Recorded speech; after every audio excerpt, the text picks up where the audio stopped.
So bear with me. I'm going to pull up just kind of the boring text from the book. And I just want to do that just so that I make sure I hit on a couple things that my PowerPoint doesn't have, and I don't want to forget to mention them. So if you weren't in class yesterday, I'm not going to recap everything because you can go ahead and look on YouTube and watch the video. But we talked about industrialization and immigration and how those two things kind of went together.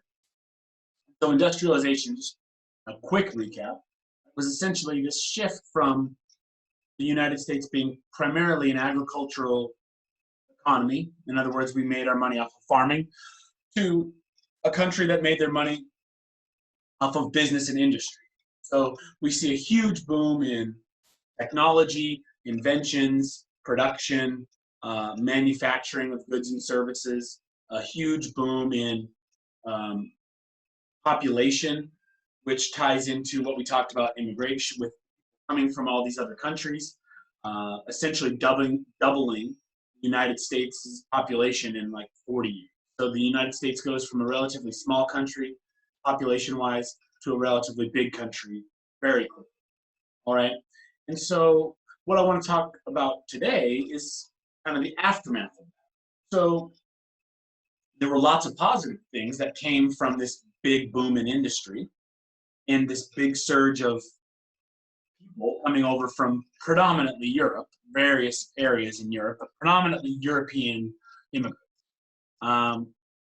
But like I kind of hinted at yesterday, anytime you're bringing over a lot of people and you're undergoing a lot of changes quickly, you're going to have some issues to work out. And so the progressive era is kind of the term that we give to this time period after industrialization, where we look back and say, okay, all these changes were good, but here are some of the things that are going on that are problems that we need to fix going forward, okay? So that's kind of the reasoning or the thought behind people in the progressive era. So if I go down here, and I'll get to my PowerPoint here in a minute, but I do want to just kind of go through the last chunk of this paragraph here, so kind of bear with me. And you can either read it along with me, or I'm just going to kind of pick and choose some stuff out of here. But looking at this paragraph that starts with America's factory workers. So again, we have this giant boom in people living in cities, working in cities, and so the conditions in both the city in general and in the workplaces were pretty awful, okay? So we had no laws in place or no rules in place about how long people could work, either in a day or a week. We had no real age requirements. So there weren't any of these restrictions that we consider to be commonplace today. There weren't minimum wages. So all of these things were things that people had to figure out that maybe they didn't realize was a problem until we started seeing it, and then they had to react and say, well, going forward, we need to change this, this, and that, right? So one of the big key changes in this period was the creation of unions. And so unions were basically workers coming together to kind of voice their opinions, voice their concerns, but also create a certain amount of power and leverage over their employers, right? Because unions would essentially, was a power by numbers thing, right? In other words, individually, those employees were subject to the power of their bosses or of the people above them, right? But collectively, the union could say, well, we demand better pay, or we demand clean and safe work conditions, or we demand that we only want to work 8-hour days or 40-hour weeks. And if we don't get those things, then ultimately they threaten to strike, which was a relatively new thing at the time, right?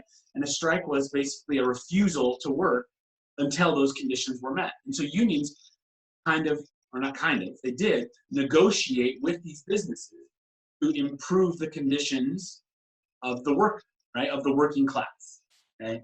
And so before we have unions and before we have all these kind of things, the employers had ultimate power and ultimate leverage of essentially to make people work as long as they wanted and in whatever conditions they felt like, and pay them whatever amount of money they wanted to pay them, right? And it wasn't that these employers were bad people, necessarily, right? Some of them might have been, but there weren't.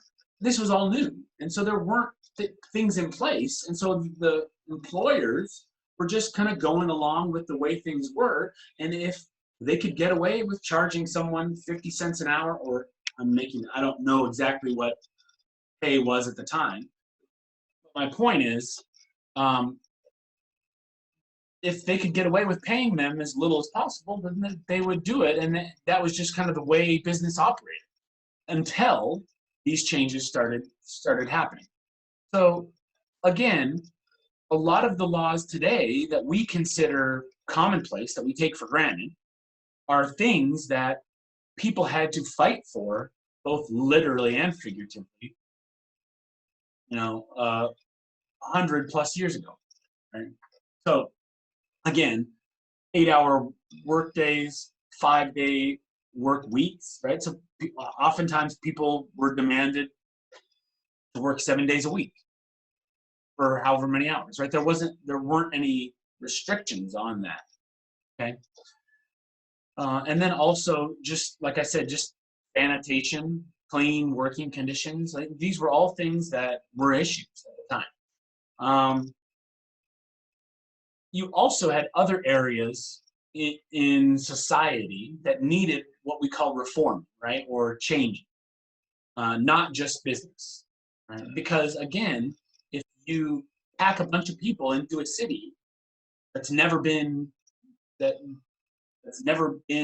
that before, right? So, you had cities like New York and Chicago and Boston and Philadelphia and all of these cities that were relatively small until this influx of people and these businesses came in, and then they turned into these giant urban areas kind of overnight, seemingly. And so there were a lot of urban problems that arose because of the crowding, right? So you had stuff like people's healthcare, people's living conditions, right? Sanitation within their homes, right? There was, feces in the streets, and that was normal, right? And it wasn't an issue until you start to add more and more and more people, and then these issues become worse and worse and worse, right? So I'll stop there and then kind of go into just mostly what I have on my PowerPoint is pictures. We'll kind of go through what I have, and then we'll do a few practices. So I'll start here.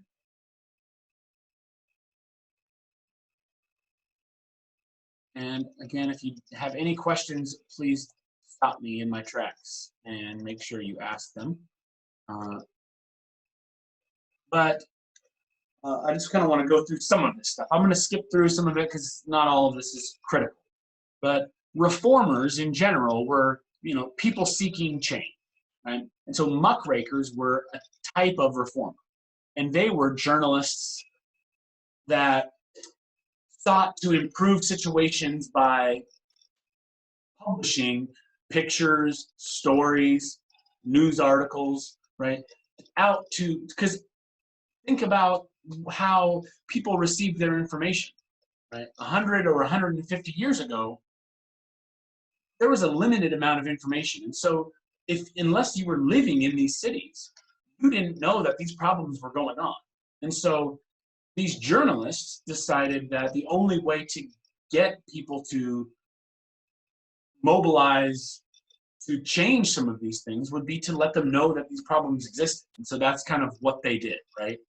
So you have this group of journalists that varying levels of fame and notoriety that either were photographers or writers that published these things, showing people the kind of conditions that existed in these cities.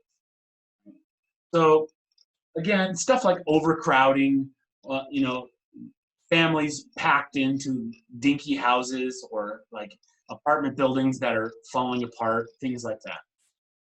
Or like dead animals in the streets, or just things like these. These are just random examples, but examples of types of things that if you didn't live in these cities, you would never see these things. And so photographers and journalists started publishing them so that everyone in the nation could see the issues that were going on in some of these bigger cities, and hopefully by letting more people see it, they would change some of these things and hopefully improve them, right? So packing plants or people's working conditions, and then also like child labor, like kids were put to work because that was the norm through a lot of the 1800s. Ultimately the issue is the kids don't really have a say in it, so it's basically like forcing them to work. And so, again, just some examples. We don't need to go into too much detail with the progressive era any more than just kind of generally knowing kind of what it was, and especially the big takeaway being knowing what a union is, knowing what a strike is. That's about all in terms of GED stuff that may come up from this era. So again, this kind of takes us right up to the 1900s and World War I, World War II, and then starting to get into more kind of current events. And I think after I've been thinking about it more, that's kind of its own chunk of U.S. history, this kind of second half. And so we'll shift gears for a few days, take a little pause, and then come back to it next week. So let's look at the practice questions that we have left from yesterday. There are a handful of them.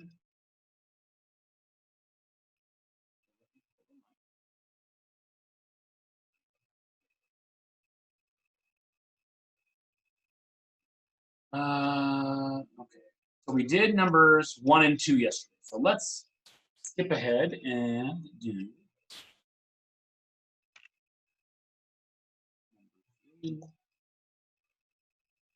4, and then, okay.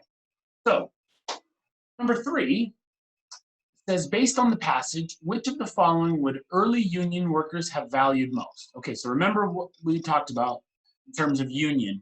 And so if you were a worker that was part of a union, your goal was what? Okay, keep that in mind as we read these answers. A, productivity in the workplace. B, contact with people of all different backgrounds. C, cooperation with others to improve worker safety. Or D, the freedom to work whenever they please. Okay? So again, which of the following would early union workers have valued most? So you are the worker, right? So you're the one fighting for better conditions, better pay, whatever the case may be, right? But you're looking to improve your situation. From that standpoint, which of these values would you place highest, essentially? So productivity in the workplace, okay? Sure, everybody wants to be productive in what they're doing, but that's more of an employer standpoint. Employers want the workers to be productive. The workers get paid, right, regardless. And so productivity, based on the way the question is worded, productivity isn't necessarily the top of what the labor unions are looking for, right? It's part of it. And of course, everyone wants to be productive, but that's not really the goal of unions, right? The goal of unions is to look out for the rights of workers. So I would throw A. B, contact with people of all different backgrounds. That's just kind of an odd one that doesn't seem to fit in any way to me. And again, this is just how I would go through it. Feel free to kind of go through them how you would go through them. I'm not telling you how to do it. I'm just kind of giving you my take on it. But B doesn't seem like it fits either to me. Contact with people of all different backgrounds. Again, that's not a negative thing. It's not a bad thing, and it's probably something that some of them value. But it's not, the key word here is valued the most. Okay? So let's look at C and D. Cooperation with others to improve worker safety. D, the freedom to work whenever they please. Those both sound good, right? Everyone would like to be able to have the freedom to work whenever they want.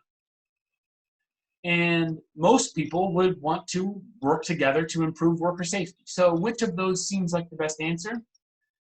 And just by the way it's worded, the freedom to work whenever they pleased implies kind of an unrealistic aspect, or there's something unrealistic about it, right? Workers weren't necessarily joining unions to be able to say, we want to work whenever we want to work, right? Workers realized they had to work when they were needed. But within that, they wanted fair pay and they wanted safe working conditions. So here, the best choice is C, cooperation with others to improve worker safety. Okay, straightforward enough. All right, so let's look at number 4. Number 4 says, what was a strong ideal held by people working toward reforms during the Progressive Era? Pardon me. Okay, so again, this overarching theme that we've talked about today of reforming, changing, improving, altering society for the better, right? Bettering society. That's kind of the general tone of the Progressive Era, right? So if you're someone working towards those changes during this time, would you value A, efficiency, B, wealth, C, artistic beauty, or D, fairness? Of the 4, the one that strikes me as being odd and just kind of not fitting with the other 3 is artistic beauty. Okay? Not to say artistic beauty is a bad thing. Artistic beauty is great, right? But that wasn't really, this was more of a struggle, like a base level struggle for these people, the lower class, the working class, the people that had no rights. It was the people that were looking out for those people and saying, how can we improve their situation? So artistic beauty is one I would throw out. So efficiency, wealth, fairness. Okay. The next one I would get rid of is probably efficiency. Again, the goal of this time period wasn't to make things more efficient. And that was the goal of everything leading up to this point. Right? The period of industrialization was all about efficiency. Right? How can we make as much stuff as possible, as cheaply as possible, and get it to as many people as possible? That was it. Right? So that the industrialization period right after the Civil War was only focused on efficiency and wealth. Right? How much money can I make, and how much of it can I get? Right? Like so, but the goal of the Progressive Era was different. So it wasn't efficiency, and even though it was wealth to a point, right? It was getting more pay for factory workers and the working class. But that wasn't the strong ideal, as the question says, right? That wasn't really what was motivating these people. It wasn't their wealth. It was just the idea of fairness. It was, these people deserve better than this. So we're going to fight for them so that they can achieve it, right? So fairness is kind of the best choice that answers the question most directly, right? Make sense? Let's do these last 2. I realize we may be just a touch early after we finish these, but this is as good of a stopping point as we've got. So if I do finish early, it'll only be by a few minutes, and we'll just kind of. Let's do these last 2 questions real briefly. And if you were here yesterday, great. If you weren't here, that's also fine. But they talk about specifically this graph, and more specifically than that, immigration. Okay, so again, immigration, like we mentioned yesterday, is people from other countries moving to the United States to live and work. Okay, straightforward as that. So this graph here, let's take a look and see what the graph's showing us, and then we'll look at these two questions. So the title of the graph, so I'd start there. Always check the title of the graph to see what it is they're showing us. Persons obtaining legal permanent resident status in the U.S. by country of last residence. So in other words, where are people coming from? Where are these immigrants coming from that are coming to the United States? And the two pies, we've got two pie charts or circle graphs, right? One is 1890 to 1899, so kind of the time frame that we've been talking about. And the other is 2000 to 2000. Obviously, not the time frame we're talking about, but much closer to present day. And so why would a graph show us two different pies from two time periods that are more than 100 years apart? Probably to show us either a similarity or a difference, right? That something has either changed or that something has stayed the same for that period of time. And we can tell by looking at the graph, obviously the case is that something dramatically changed. Okay? Over here we see almost everybody, 97% of immigrants in 1890 were coming from Europe, whereas in 2000, most immigrants were coming from places other than Europe. Europe only made up 13%. Okay, that's just kind of an overall, what is the graph showing us? What stands out as being possibly important? Now let's look and see what the question asked. First, number 5 says, which of the following best completes this statement? The statement is, in the 1890s, the vast majority of persons gaining permanent legal residence came from Europe. You can tell that. Whereas in the early 2000s, a majority of persons came from blank. Europe and Asia, Asia and the Americas, or Africa, Oceania, and Europe. Okay, so of those three choices, which stand, again, if the answer choices had been different, then the answer might be more straightforward. But they're only giving us these three options, so we have to pick which one of these three makes the statement true, right? So Europe is 13%, Asia is 34%. So together, do they make up a majority? No, not quite. Asia and the Americas, so here's Asia, 34, Americas, 43. Together, those make up, 77%, which is the majority.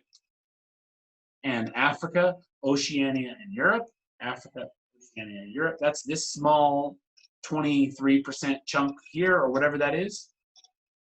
That's not the majority either. So the obvious choice is Asia and the Americas. Hopefully that's obvious. If that's not obvious, then we need to work more on charts and graphs, because that's a very straightforward, literal question. And you might get questions that straightforward on the test, but it's unlikely. On the real GED test, you'll get something that straightforward. So if graphs are something that you struggle with, ask us for more packets, graph stuff. Like the good thing about charts and graphs is we've got an endless supply of them, because they show up on the math test, they show up on the science test, and they'll show up on the social studies test. We can give you lots of practice. So again, charts and graphs, you need to be charts, graphs, and maps. When it comes to the social studies test, you've got to have a good sense of how to read them and how to answer questions. All right, and then lastly, number 6 says, you may use a calculator to answer this question. Okay, that's scary. So let's see if we actually need one first. But I have one handy. If you just want to use your phone, that's fine. 6 says, based on the graphs, which of the following is true of the number of persons who came from Europe and gained legal status? Based on the graphs, what is true of the people that came from Europe? All right. In the 1890s, that number was roughly 7 times what it was in the period 2000-2009. Okay. without picking our calculator up, let's look at that. 97%, 13%, but we also have to, now this is where this question gets very tricky. Look at the numbers up here. Don't forget to look at details from the graph. The last question, we didn't even look at these numbers. Notice the total. So in 1890, the total number of immigrants was a little over 3.5 million. The total number of immigrants in 2000 was over 10 million. So if you're just looking at the graph, you might say, okay, 97% here, 13% here. It seems like a lot bigger here and a lot smaller here, so maybe A is right. Okay, so be careful to make that. A might be right, but I'm guessing it's not, because 13% of 10 million, well, let's do the math, I guess. I'm going to do 13% of 10 million. So if you do 0.13, 13% is 0.13 times 10 million, and then a lot of zeros, more zeros, comes out to 1.3 million. I hope I did that right. It sounds about right. So in 2000, there were 1.3-ish million people coming from Europe, whereas if I take 97% of 3.6 million, so I'm going to do it that way to make mine typing. So 0.97 times 3.7, around that. That equals 3.5 million. So the number of people coming from Europe in 1890 was about 3.5 million, and the number of people coming from Europe in 2000 is about 1.3 million. So let's keep those numbers in mind while we go through this. Is 1.3 7 times smaller, or I guess I should say, is 3.5 million 7 times bigger than 1.3? No. Well, A is wrong. Let's check out B, C, and D and see if one of them stands out. In the 1890s, that number was less than what it was in the period of 2000 to 2009. Is 3.5 million less than 1.3 million? No. B isn't right either. Okay, we're getting somewhere. In the 1890s, that number was roughly 3 times what it was in the period of 2000. So that's looking more like the right answer. Okay, 3.5 million in 1890, 1.3 million in 2000. And without even picking up a calculator, that sounds close, right? Whether it's exact isn't the point we're getting to, but it seems close. Whereas now let's look at D. In the 1890s, that number was the same as it was in the period of 2000. So without even having to double check that C is right, we know it is because D isn't right. We know 3.5 million isn't equal to 1.3. Those are two different numbers. So the only one of these that makes any sense, that's even close, after we crunch the numbers one time, the answer is C. So the tricky thing with this one is it's very easy. And I suspect most people, when they do this question, completely ignore these total numbers, and they just look at the piece of the pie, and they would say, okay, what is 13% compared to 97%? And they would do it that way, without taking into account the difference in this total number here. So that's a tricky question in that you've got to really read it carefully and look for the details that give you the right answer, right? Or that help you find the right answer. Okay, so hopefully that makes sense and is somewhat helpful. And again, if you do need more practice with charts and graphs and that kind of stuff, there's lots of material that we can get you. Okay, so just ask. With that said, we'll stop class there for the day. And for those of you that are going to stick around for science, I'll see you in a couple hours. Otherwise, I will see you tomorrow morning for more social studies. Sound good? All right. Have a good one, everybody, and I will talk to you all later.